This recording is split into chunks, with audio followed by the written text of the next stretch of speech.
नमस्कार दोस्तों, आप सभी श्रोताओं का दिल से अभिनंदन है आपके अपने चैनल धर्म ज्ञान हिंदी कहानियां पर। सत्य प्रकाश के जन्मोत्सव में लाला देव प्रकाश ने बहुत रुपए खर्च किए थे। उसका विद्यारंभ संस्कार खूब धूमधाम से किया गया था। उसके हवा खाने को एक छोटी सी गाड़ी थी। शाम को एक नौकर उसे टहलाने ले जाता और एक नौकर उसे पाठशाला पहुंचाने जाता। दिन भर वहीं बैठा रहता और उसे साथ लेकर घर आता था।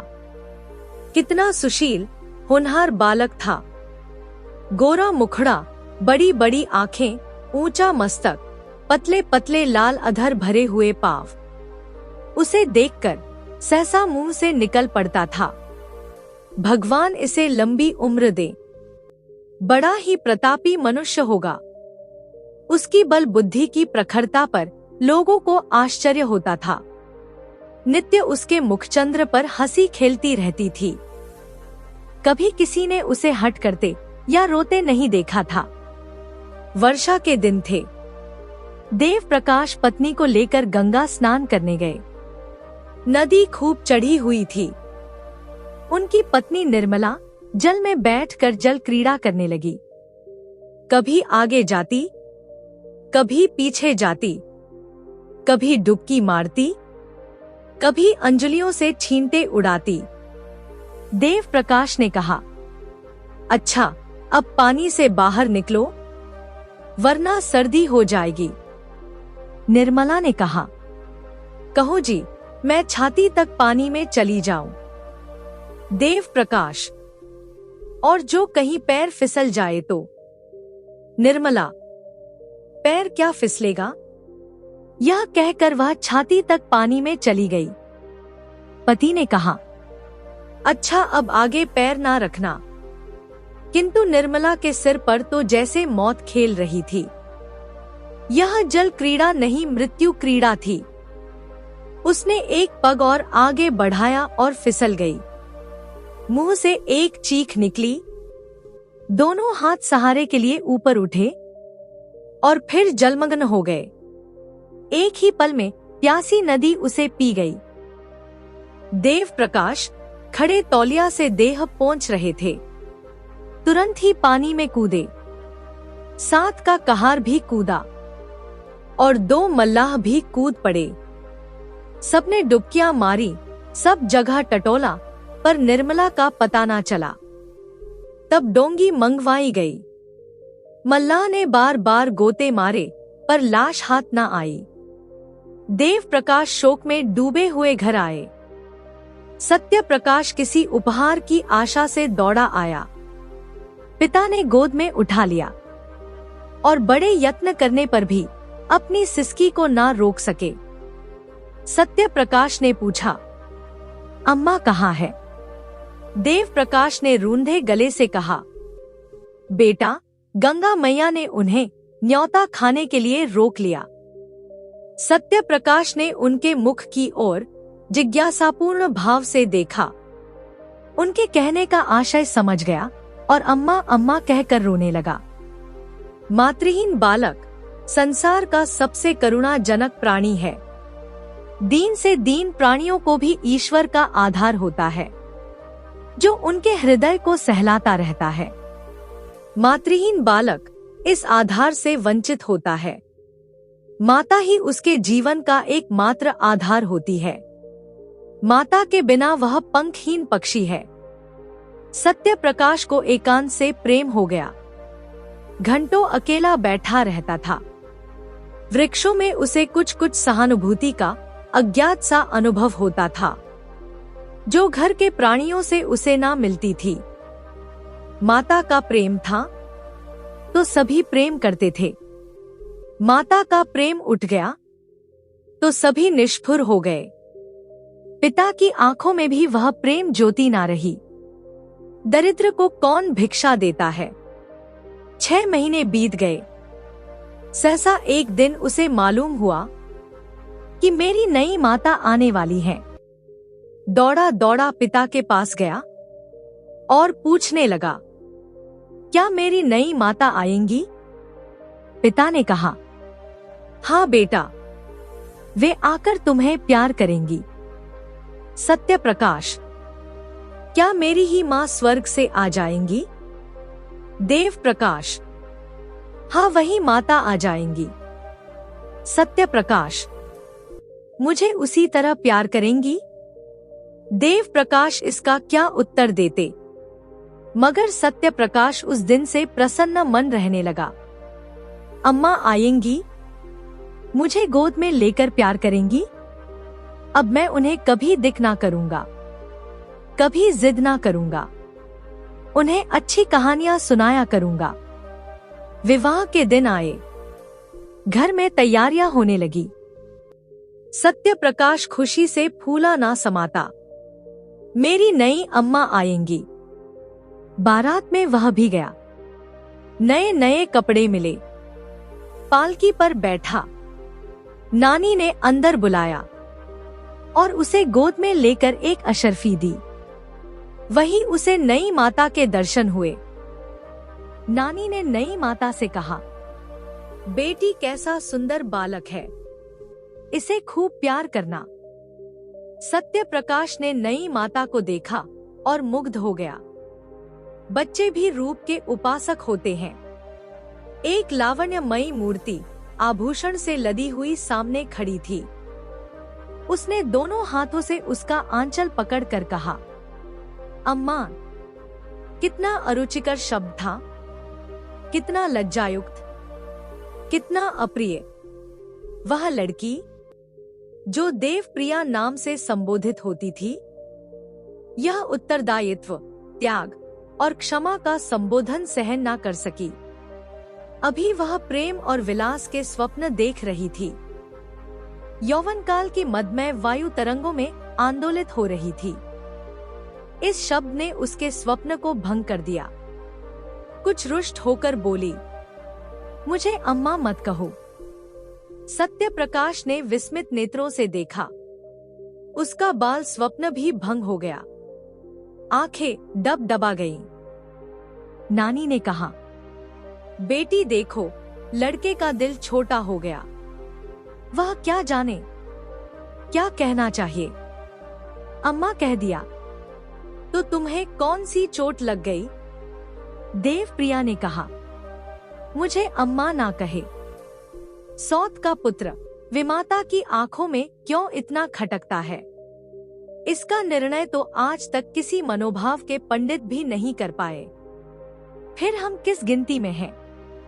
देवप्रिया जब तक गर्भिणी ना हुई, वह सत्य प्रकाश से कभी कभी बातें करती, कहानियां सुनाती, किंतु गर्भिणी होते ही उसका व्यवहार कठोर हो गया और प्रसव काल ज्यों-ज्यों निकट आता था, उसकी कठोरता बढ़ती ही जाती थी। जिस दिन उसकी गोद में एक चांद से बच्चे का आगमन हुआ, सत्य प्रकाश खूब उछला कूदा, सौर ग्रह में दौड़ा हुआ आया और बच्चे को देखने लगा। बच्चा देवप्रिया की गोद में सो रहा था।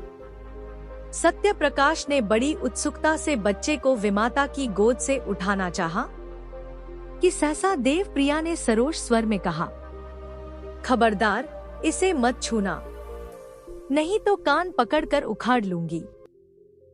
बालक उल्टे पांव लौट आया और कोठे की छत पर जाकर खूब रोया। कितना सुंदर बच्चा है, मैं उसे गोद में लेकर बैठता तो कैसा मजा आता। मैं उसे गिराता थोड़े ही, फिर इन्होंने क्यों मुझे झिड़क दिया। भोला बालक क्या जानता था कि इस झिड़की का कारण माता की सावधानी नहीं, बल्कि कुछ और ही है। एक दिन शिशु सो रहा था। उसका नाम ज्ञान प्रकाश रखा गया था। देवप्रिया स्नानागार में थी। सत्य प्रकाश चुपके से आया और बच्चे का ओढ़ना हटाकर उसे अनुरागमय नेत्रों से देखने लगा। उसका जी कितना चाहा कि उसे गोद में लेकर प्यार करूं, पर डर के मारे उसने उसे उठाया नहीं, केवल उसके कपोलों को चूमने लगा। इतने में देवप्रिया निकल आई। सत्य प्रकाश को बच्चे को चूमते देखकर आग बबूला हो गई। दूर ही से डांटा, हट जा वहां से। सत्य प्रकाश माता को दीन नेत्रों से देखता हुआ बाहर निकल आया। संध्या समय उसके पिता ने पूछा, तुम लल्ला को क्यों रुलाया करते हो? सत्य प्रकाश, मैं तो उसे कभी नहीं रुलाता, अम्मा खिलाने को नहीं देती। पिता, झूठ बोलते हो, आज तुमने बच्चे को चुटकी क्यों काटी? सत्य प्रकाश, जी नहीं, मैं तो उसकी मुच्छियां ले रहा था। पिता, झूठ बोलता है। सत्य प्रकाश, मैं झूठ नहीं बोलता।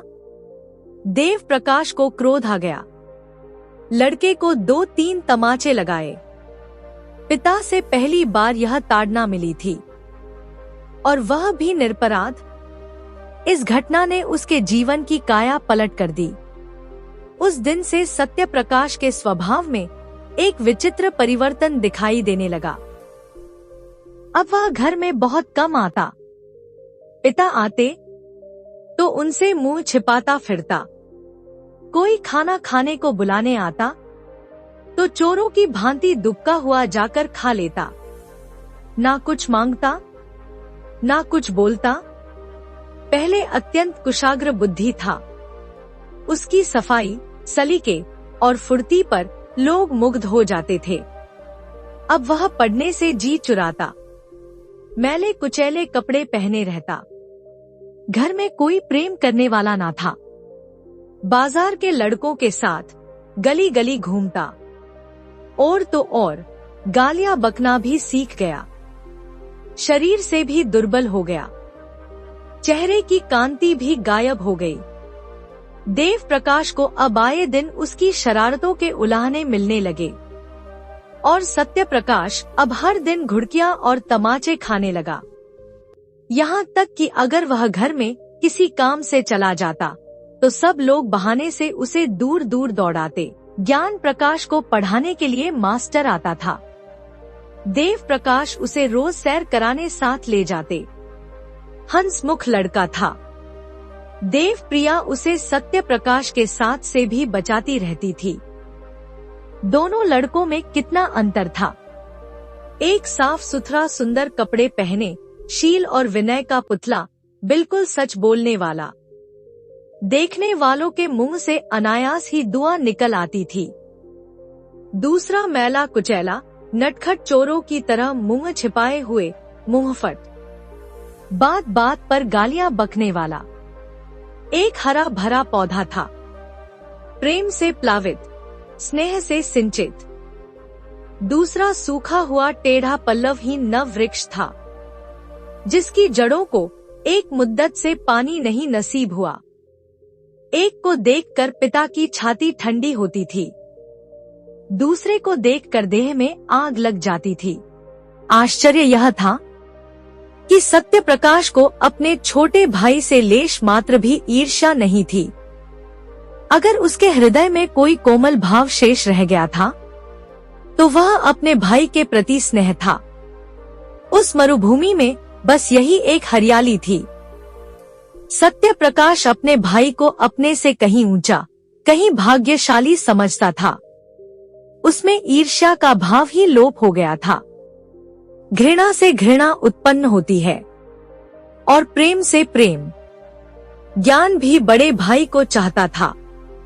कभी कभी उसका पक्ष लेकर अपनी माँ से वाद विवाद कर कहता, भैया की अचकन फट गई है, आप नई अचकन क्यों नहीं बनवा देती?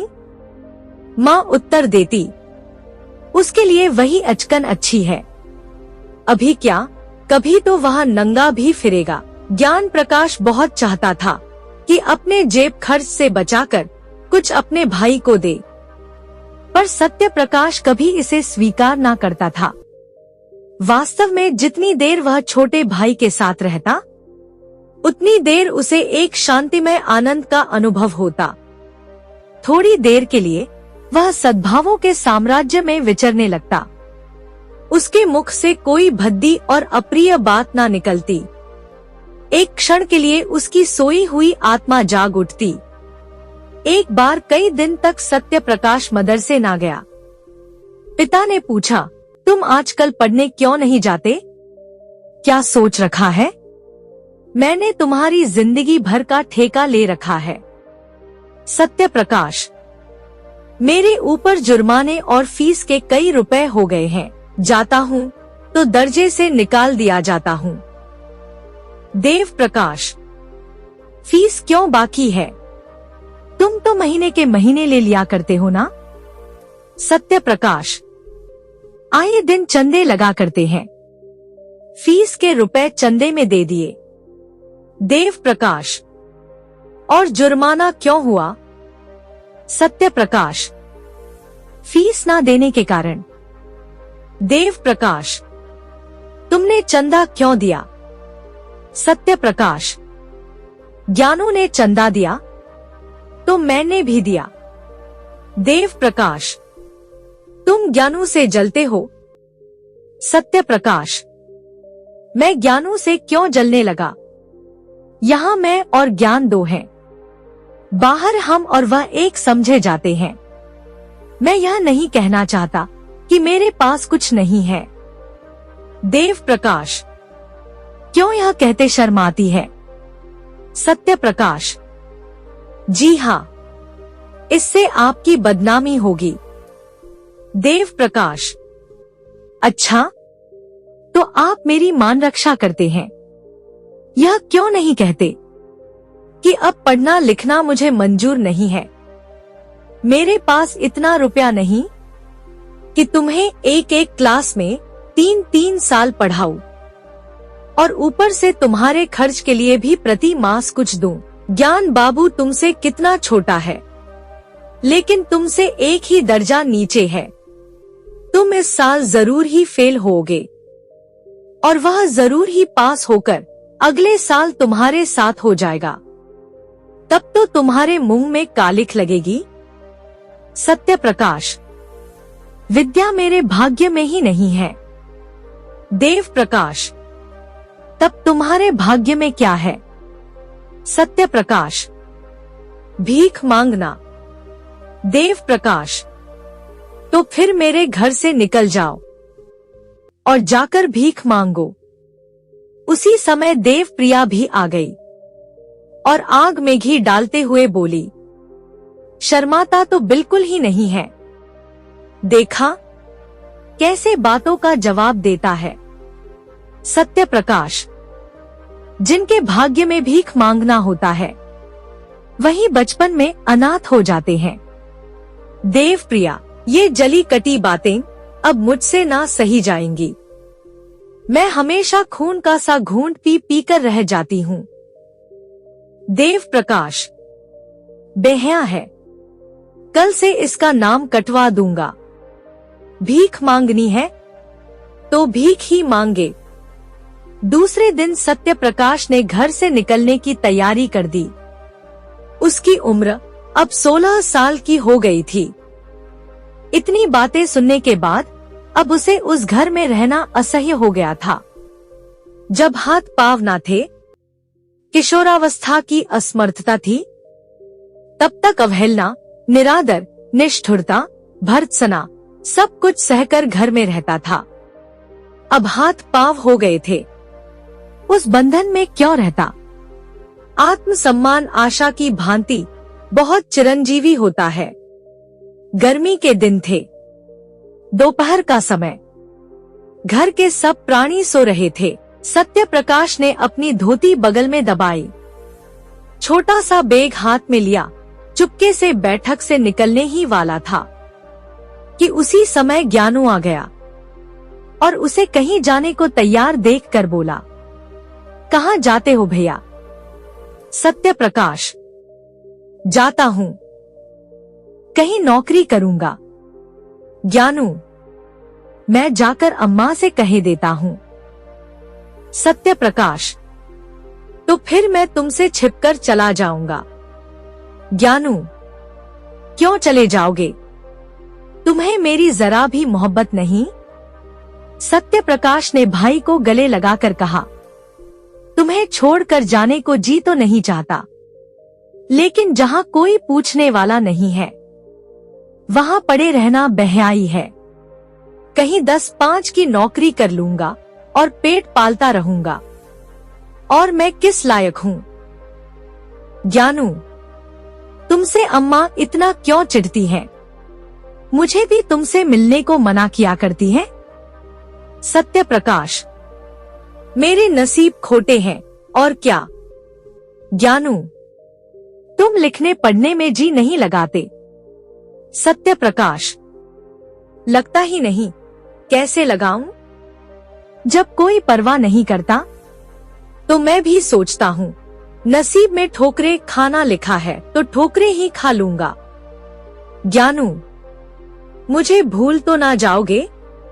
मैं तुम्हारे पास खत लिखा करूंगा, मुझे भी एक बार अपने यहाँ बुलाना। सत्य प्रकाश, तुम्हारे स्कूल के पते से चिट्ठी लिखूंगा।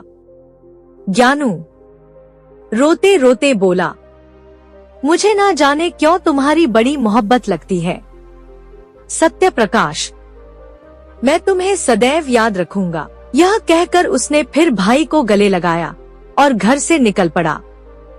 पास में एक कौड़ी भी ना थी और वह कलकत्ते जा रहा था। सत्य प्रकाश कलकत्ते क्यों कर पहुंचा, इसका वृत्तांत लिखना व्यर्थ है। युवकों में दुस्साहस की मात्रा अधिक होती है। वे हवा में किले बना सकते हैं, धरती पर नाव चला सकते हैं। कठिनाइयों की उन्हें कुछ परवाह नहीं होती, अपने ऊपर असीम विश्वास होता है। ऐसे में कलकत्ते पहुंचना इतना कष्ट साध्य ना था। सत्य प्रकाश चतुर युवक था। पहले ही उसने निश्चय कर लिया था कि कलकत्ते में क्या करूंगा, कहाँ रहूंगा। उसके बैग में लिखने की सामग्री मौजूद थी। बड़े शहर में जीविका का प्रश्न कठिन भी है और सरल भी है। सरल है उनके लिए जो हाथ से काम कर सकते हैं, और कठिन है उनके लिए जो कलम से काम करते हैं।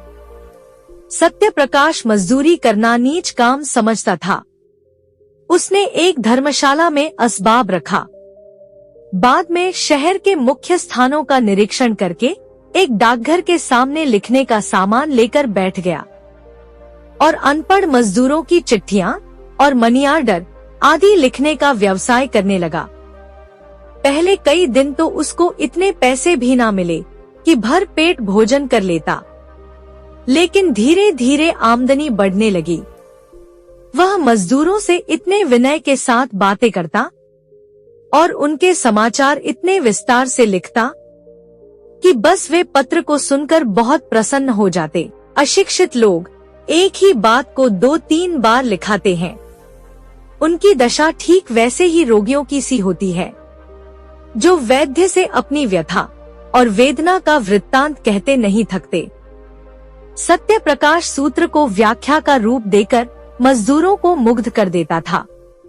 एक संतुष्ट होकर जाता तो अपने कई अन्य भाइयों को खोज लाता। एक ही महीने में उसे 1 रुपया रोज मिलने लगा। उसने धर्मशाला से निकलकर शहर से बाहर 5 रुपए प्रति महीने पर एक छोटी सी कोठरी ले ली। 1 जून खाना खाता, बर्तन अपने हाथों से धोता और जमीन पर सो जाता। उसे अपने निर्वासन पर जरा भी खेद और दुख नहीं था। घर के लोगों की कभी याद नहीं आती थी। वह अपनी दशा पर संतुष्ट था। केवल ज्ञान प्रकाश की प्रेमयुक्त बातें उससे ना भुलाई जाती थी। उसके जीवन के अंधकार में बस यही एक प्रकाश था। विदाई का अंतिम दृश्य आंखों के सामने फिरता रहता था। जीविका से निश्चिंत होकर उसने ज्ञान प्रकाश को एक पत्र लिखा। उत्तर आया तो उसके आनंद की सीमा ना रही। ज्ञानू मुझे याद करके रोता है, मेरे पास आना चाहता है, स्वास्थ्य भी अच्छा नहीं है। प्यासे को पानी से जो तृप्ति होती है वही तृप्ति इस पत्र से सत्य प्रकाश को हुई थी। मैं अकेला नहीं हूँ, कोई मुझे भी चाहता है, मुझे भी याद करता है। उसी दिन से सत्य प्रकाश को यह चिंता हुई कि ज्ञान के लिए कोई उपहार भेजूं। युवकों को मित्र बहुत जल्द मिल जाते हैं।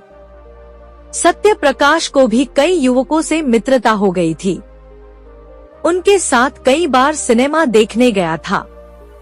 कई बार बूटी भंग शराब कबाब की भी ठहरी। आईना तेल कंघी का शौक भी पैदा हुआ। जो कुछ पाता उड़ा देता। बड़े वेग से नैतिक पतन और शारीरिक विनाश की ओर दौड़ा चला जाता था। परंतु ज्ञान के इस प्रेम पत्र ने उसके पैर पकड़ लिए। उपहार के प्रयास ने इन दुर्व्यसनों को तिरोहित करना शुरू किया। सिनेमा का चस्का छूटा। मित्रों को हीले हवाले करके टालने लगा। भोजन भी रूखा सूखा करने लगा। धन संचय की चिंता ने सारी इच्छाओं को परास्त कर दिया। उसने निश्चय किया कि ज्ञान के लिए एक अच्छी सी घड़ी भेजूं। उसका दाम कम से कम 40 रुपए होगा। अगर 3 महीने तक एक कौड़ी का भी अपव्यय ना करूं, तो घड़ी मिल सकती है। ज्ञानू घड़ी देखकर कैसा खुश होगा। अम्मा और बाबूजी भी देखेंगे। उन्हें भी मालूम हो जाएगा कि मैं भूखों नहीं मर रहा हूं। किफायत की धुन में वह बहुधा दिया बत्ती भी ना करता। बड़े सवेरे काम करने चला जाता और सारे दिन 2-4 पैसे की मिठाई खाकर काम करता रहता। उसके ग्राहकों की संख्या दिन दूनी होती जाती थी। चिट्ठी पत्री के अतिरिक्त अब उसने तार लिखने का भी अभ्यास कर लिया था। 2 ही महीने में उसके पास 50 रुपए एकत्र हो गए। और जब घड़ी के साथ सुनहरी चेन का पार्सल बनाकर ज्ञानू के नाम भेज दिया, तो उसका चित्त इतना उत्साहित था मानो किसी निस्संतान पुरुष के बालक हुआ हो। घर परिवार कितनी कोमल और पवित्र मनोहर स्मृतियों को जागृत कर देता है। यह प्रेम का निवास स्थान है। पर सत्य प्रकाश का तो कोई घर नहीं था। फिर वह कौन सी शक्ति थी जो कलकत्ते के विराट प्रलोभनों से उसकी रक्षा करती थी।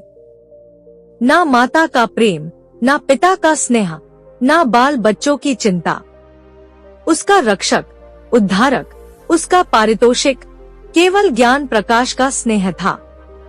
उसी के निमित्त वह एक एक पैसे की किफायत करता था।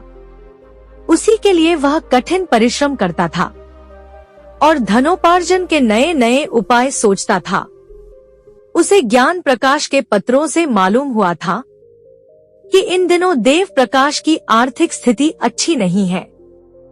वे एक घर बनवा रहे हैं जिसमें व्यय अनुमान से अधिक हो जाने के कारण ऋण लेना पड़ा है। इसलिए अब ज्ञान प्रकाश को पढ़ाने के लिए घर पर मास्टर भी नहीं आता था। तब से सत्य प्रकाश ज्ञानू के पास प्रति मास कुछ ना कुछ अवश्य भेज देता था। वह अब केवल पत्र लेखक ना था, लिखने के सामान की एक छोटी दुकान भी उसने खोल ली थी। इससे अच्छी आमदनी हो जाती थी। इस तरह 5 वर्ष बीत गए। रसिक मित्रों ने जब देखा कि अब यह हत्थे नहीं चढ़ता, तो उसके पास आना जाना छोड़ दिया। संध्या का समय था। देव प्रकाश अपने मकान में बैठे देव प्रिया से ज्ञान प्रकाश के विवाह के संबंध में बातें कर रहे थे।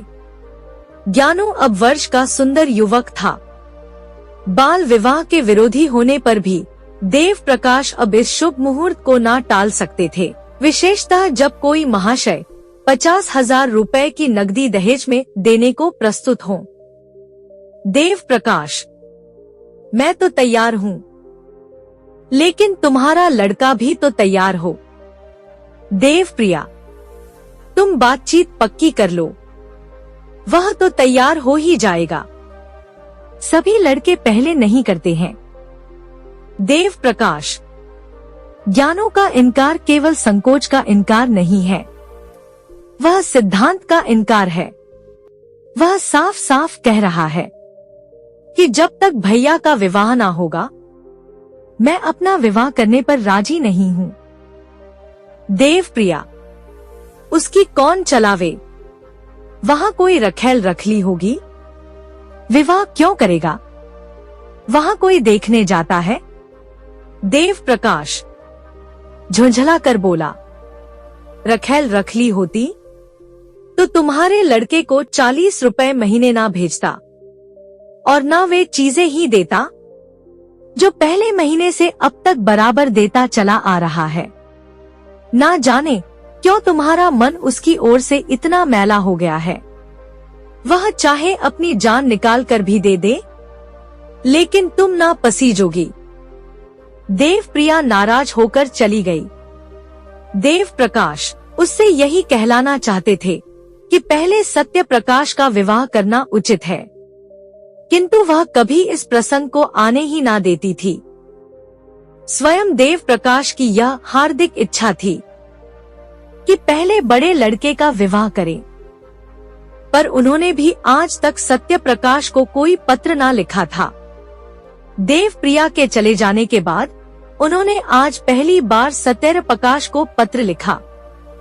पहले इतने दिनों तक चुपचाप रहने के लिए क्षमा मांगी, तब उसे एक बार घर आने का प्रेमाग्रह करके लिखा, अब मैं कुछ ही दिनों का मेहमान हूँ। मेरी अभिलाषा है कि तुम्हारा और तुम्हारे छोटे भाई का विवाह देख लूं। मुझे बहुत दुख होगा यदि तुम मेरी विनय स्वीकार ना करोगे। ज्ञान प्रकाश के असमंजस की बात भी लिखी। अंत में इस बात पर जोर दिया कि किसी और विचार से नहीं तो ज्ञानों के प्रेम के नाते ही तुम्हें इस बंधन में पड़ना होगा। सत्य प्रकाश को यह पत्र मिला तो उसे बहुत खेद हुआ। मेरे भ्रातृ स्नेह का यह परिणाम होगा, मुझे ना मालूम था।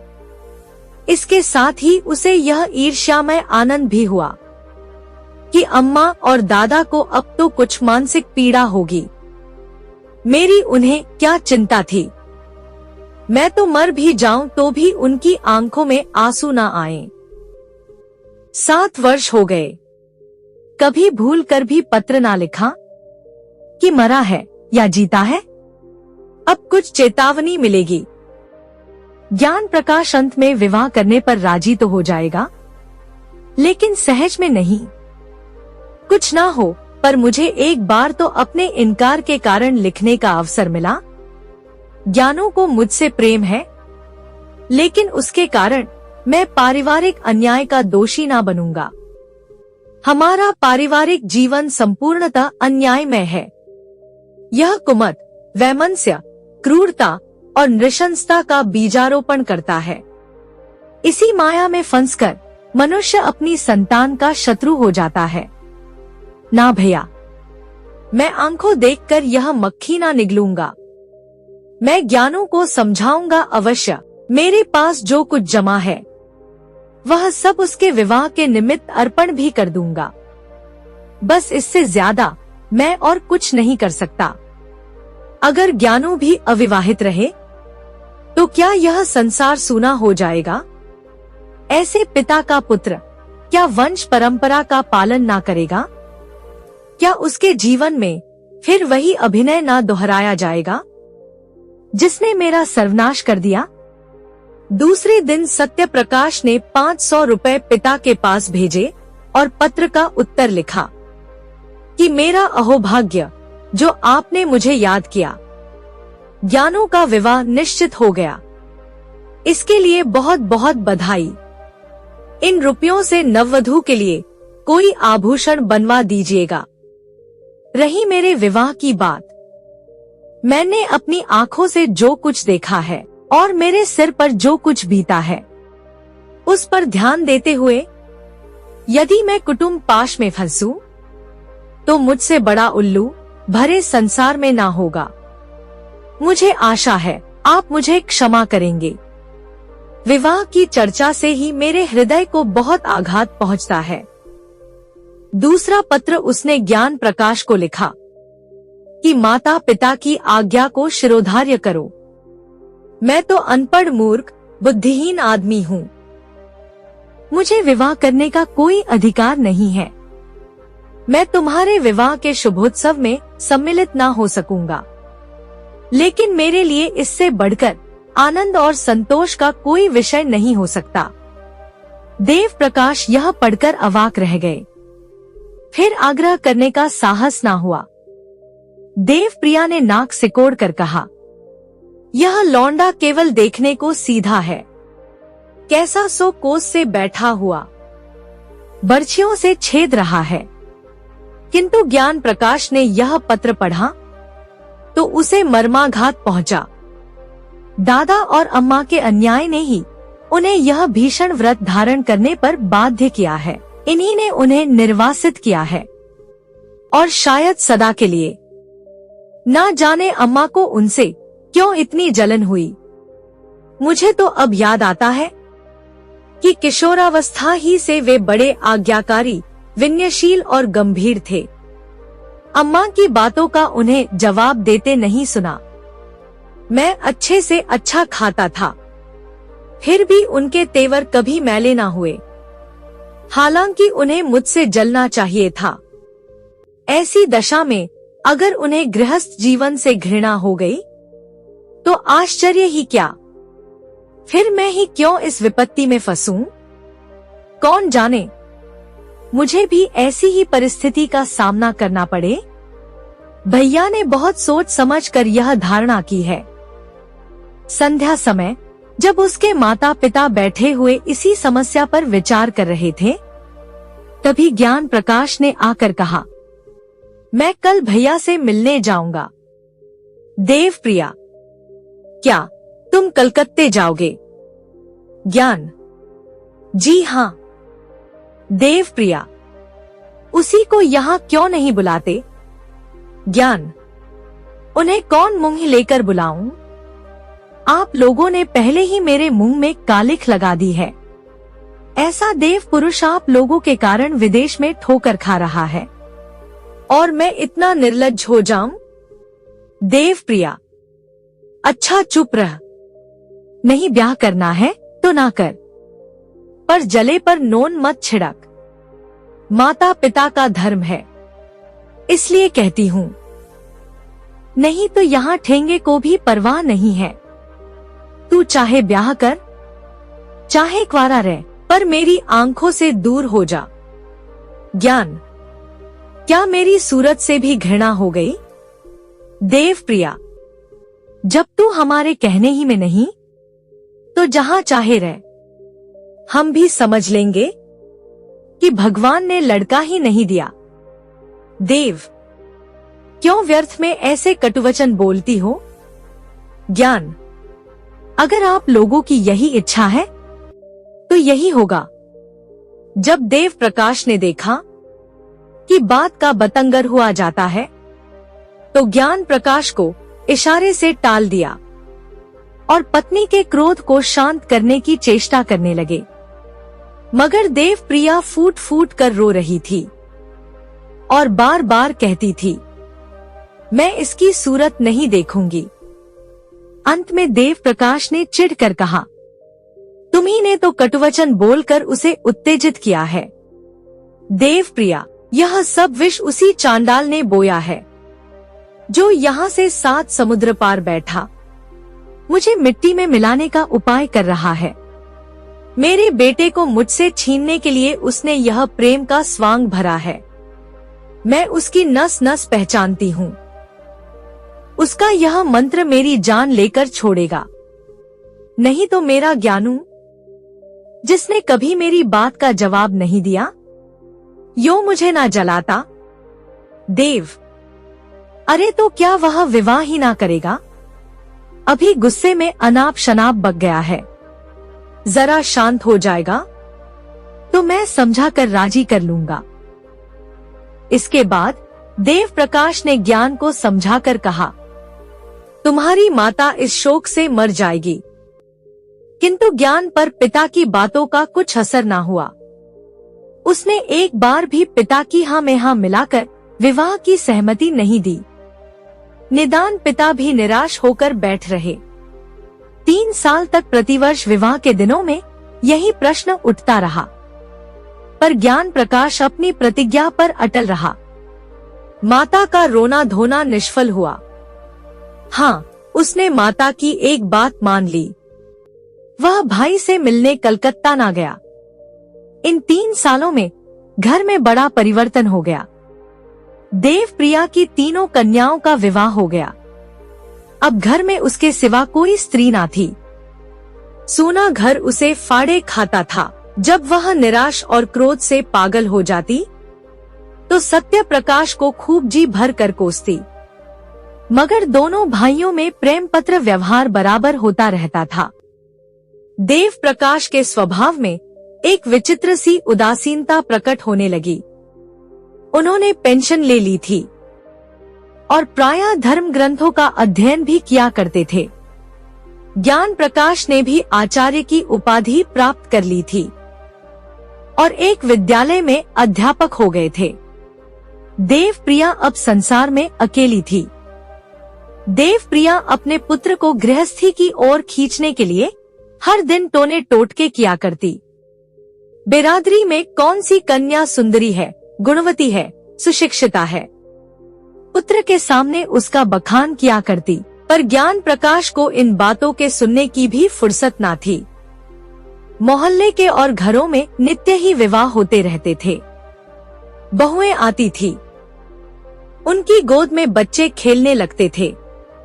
घर गुलजार हो जाता था।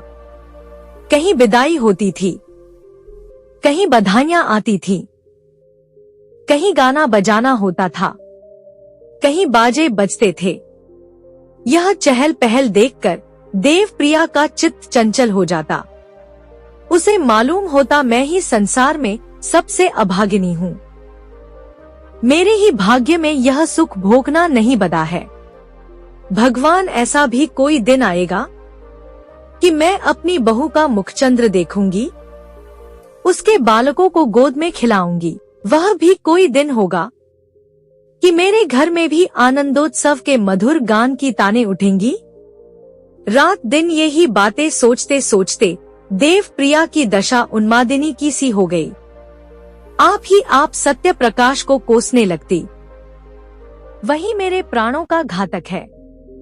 देवप्रिया को अब कभी कभी धोखा भी हो जाता था कि सत्य प्रकाश घर में आ गया है, वह मुझे मारना चाहता है, ज्ञान प्रकाश को विष खिलाए देता है। एक दिन उसने सत्य प्रकाश के नाम एक पत्र लिखा और उसे जितना कोसते बना उतना कोसा। तू मेरे प्राणों का बैरी है, मेरे कुल का घातक है, मेरी खुशियों का हत्यारा है। वह कौन दिन आएगा जिस दिन तेरी मिट्टी उठेगी। तूने मेरे लड़के पर वशीकरण मंत्र चला दिया है। दूसरे दिन फिर ऐसा ही एक पत्र लिखा, यहाँ तक कि यह उसका नित्य का कर्म हो गया। जब तक एक चिट्ठी में सत्य प्रकाश को गालियां ना दे लेती, उसे चैन ही ना आता था। इन पत्रों को वह कहारिन के हाथ डाकघर भिजवा दिया करती थी। ज्ञान प्रकाश का अध्यापक होना सत्य प्रकाश के लिए घातक हो गया। परदेश में उसे यही संतोष था कि मैं संसार में निराधार नहीं हूँ। परंतु अब यह अवलंब भी जाता रहा। ज्ञान प्रकाश ने जोर देकर लिखा, अब आप मेरे हेतु कोई कष्ट ना उठाएं। मुझे अपनी गुजर करने के लिए काफी से ज्यादा मिलने लगा है। यद्यपि सत्य प्रकाश की दुकान खूब चलती थी, लेकिन कलकत्ते जैसे शहर में एक छोटे से दुकानदार का जीवन बहुत सुखी नहीं होता। 60-70 रुपए की मासिक आमदनी होती ही क्या है। अब तक जो कुछ बचाता था वह वास्तव में बचत ना थी, बल्कि एक त्याग था। एक वक्त रूखा सूखा खाकर एक तंग आर्द्र कोठरी में रहकर 25-30 रुपए बचे रहते थे।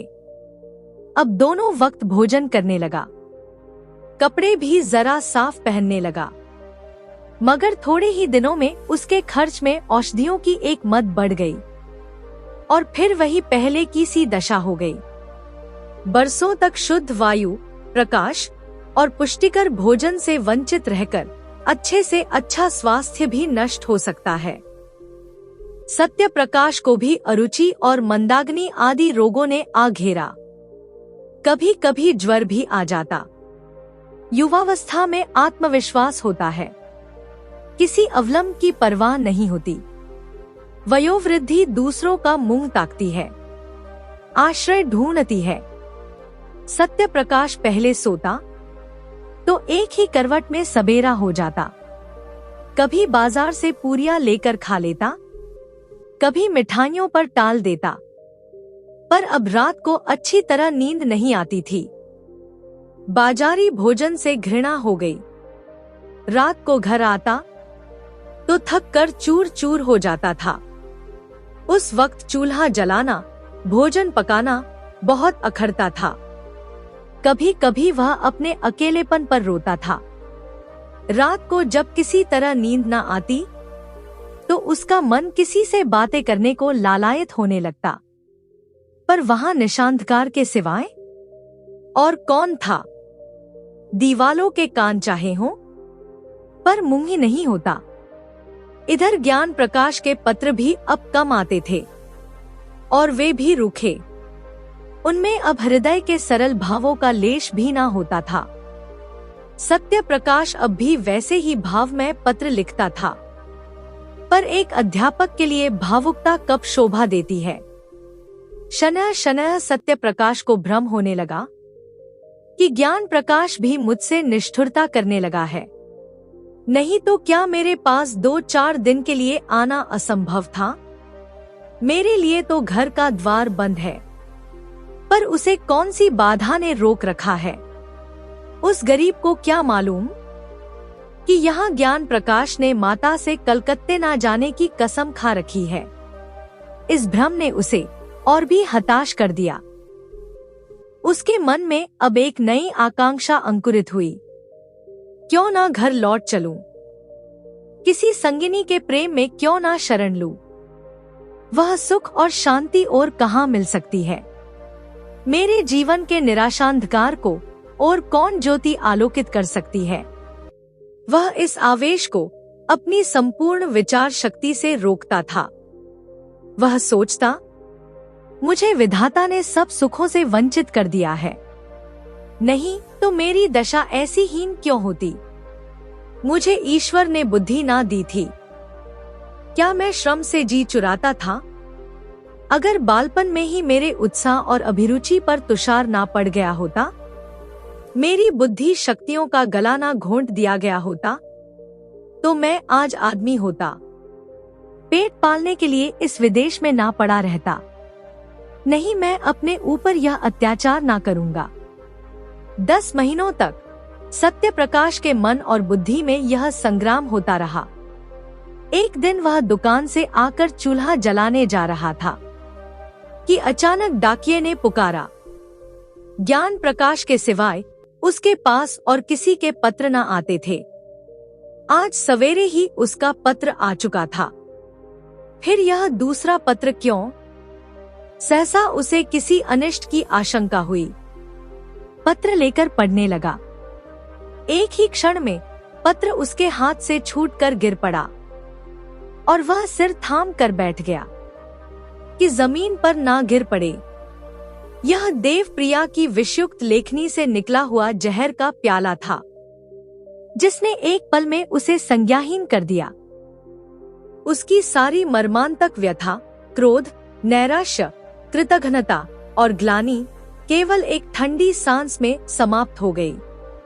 वह जाकर चारपाई पर लेटा रहा। मानसिक व्यथा आंख से पानी हो गई। हाय, सारा जीवन नष्ट हो गया। मैं ज्ञान प्रकाश का शत्रु हूँ। मैं इतने दिनों से केवल उसके जीवन को मिट्टी में मिलाने के लिए ही प्रेम का स्वांग भर रहा हूँ।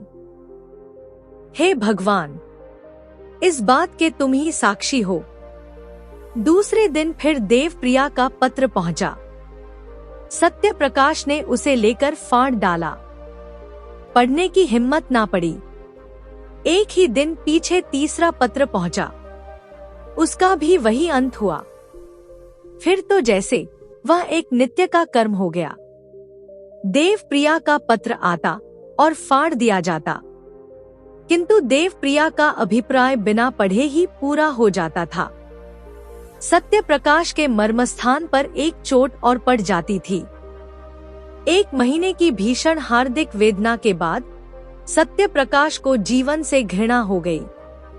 उसने दुकान बंद कर दी, बाहर आना जाना छोड़ दिया, सारे दिन खाट पर पड़ा रहता। वे दिन याद आते जब माता पुचकार कर गोद में बिठा लेती थी। पिता भी संध्या समय दफ्तर से आकर गोद में उठा लेते थे। उसकी यादों में माता की वही सजीव मूर्ति उसके सामने आकर खड़ी होती, जैसी वह गंगा स्नान करने गई थी। उसकी प्यार भरी बातें कानों में आने लगती। फिर वह दृश्य सामने आ जाता जब उसने पिता की नववधू माता को अम्मा कहकर पुकारा था। तब उसके वे कठोर शब्द याद आ जाते। उसके क्रोध से भरे हुए विकराल नेत्र आंखों के सामने आ जाते। उसे अब अपना सिसक सिसक कर रोना याद आ जाता। फिर सौरगृह का दृश्य सामने आता। उसने कितने प्रेम से बच्चे को गोद में लेना चाहा था। तब माता के वज्र के से शब्द कानों में गूंजने लगते। हाय, उसी वज्र ने मेरा सर्वनाश कर दिया। फिर ऐसी कितनी ही घटनाएं और याद आती। बचपन की यादों में डूबकर हृदय ग्लानि से करहा उठता। हाय, मेरा सारा जीवन नष्ट हो गया। तब वह करवट बदल लेता और फिर वही दृश्य आंखों में फिरने लगते। फिर करवट बदलता और चिल्ला कर कहता, इस जीवन का अंत क्यों नहीं हो जाता। इस तरह पड़े पड़े उसे कई दिन हो गए। संध्या हो गई थी। सहसा उसे द्वार पर किसी के पुकारने की आवाज सुनाई पड़ी। उसने कान लगाकर सुना तो चौंक पड़ा। किसी परिचित मनुष्य की आवाज थी। दौड़ा हुआ द्वार पर आया तो देखा ज्ञान प्रकाश खड़ा है। कितना रूपवान पुरुष था। वह उसके गले से लिपट गया। ज्ञान प्रकाश ने उसके पैरों को स्पर्श किया। दोनों भाई घर में आए। अंधकार छाया हुआ था। घर की यह दशा देखकर ज्ञान प्रकाश, जो अब तक अपने कंठ के आवेग को रोके हुए था, अचानक रो पड़ा। सत्य प्रकाश ने लालटेन जलाई। घर क्या था? मानो भूतों का डेरा था। सत्य प्रकाश ने जल्दी से एक कुर्ता गले में डाल लिया। ज्ञान प्रकाश भाई का जर्जर शरीर, पीला मुख और बुझी हुई आंखों को देखता था और रोता था। सत्य प्रकाश ने कहा, मैं आजकल बीमार हूं। ज्ञान प्रकाश, हाँ, वह तो देख ही रहा हूं। सत्य, तुमने अपने आने की सूचना भी ना दी। मकान का पता कैसे चला? ज्ञान, सूचना तो दी थी। आपको पत्र ना मिला होगा।